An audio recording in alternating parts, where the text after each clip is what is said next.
Inner child and fear.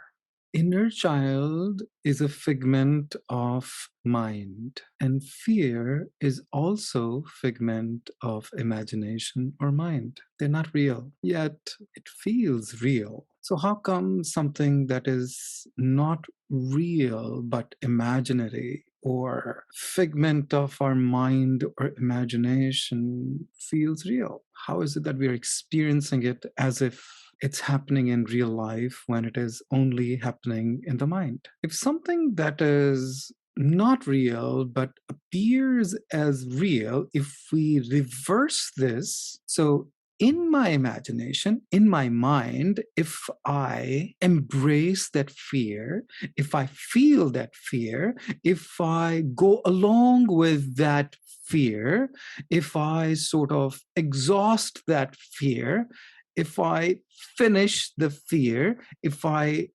digest the fear, I allow the fear to be fully executed. If I face the fear, then I can finish that game in real life. And whatever I'm doing with the fear is in the mind, it's not in the real life.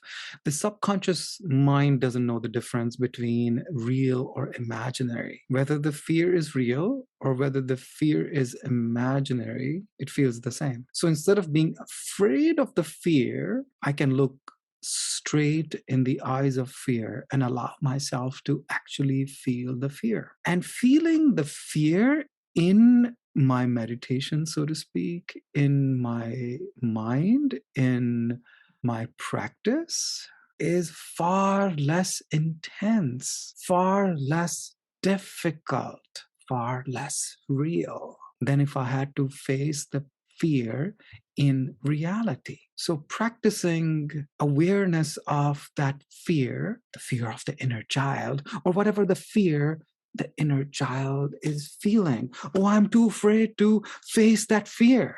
That's what inner child says. What do? I sit with my inner child and I allow my inner child to face the fear that it's okay. It's okay. Almost like when a child is afraid of a puppy dog or a big dog, you take the child and say, it's okay. It's okay. And you pet the dog. And you know that what happens soon enough, you become friend of the dog. You start loving the dog instead of being afraid of the dog. Same thing here. Instead of us being afraid of the fear that the inner child is feeling, you allow the inner child to feel the fear. Yes, it will be momentarily painful and fearful. When I say momentarily, we're talking about a day or two or three, because each person's journey is going to be different. It's so much shorter than years and decades of just constantly running away from that imaginary fear that the inner child is afraid of. Let's go along with it. Okay, I'm afraid of what if I lose this? What if that happens? Okay, what if that happens? You go along with that with your inner child.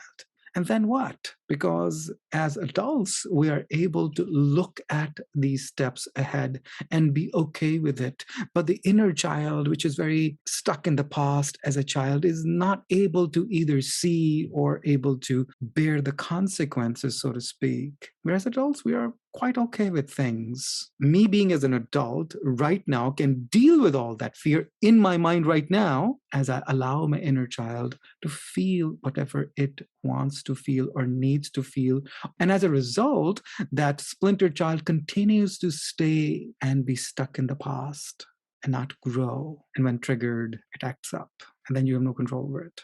Instead, take some investment of time and really sit with yourself, sit with your inner child, hold on to the maypole, or just do the entire tree exercise with the inner child, or hold on to the feet of the Lord, of your Ishtadev or Devi, and surrender everything at the feet, including the fear, including the fear of being afraid, whatever that is. See, we have to become real with our feelings. We have to become honest with ourselves. You can run, but you cannot hide from yourself. It will chase you decade after decade, lifetime after lifetime. So much easier just to face it. I don't have to worry about it in the outside world. I can face it in the inside. This inner work, it's so much safer and easier and faster. It is exponentially faster to deal with things in the inside, and actually very little expense in terms of time, energy, and effort.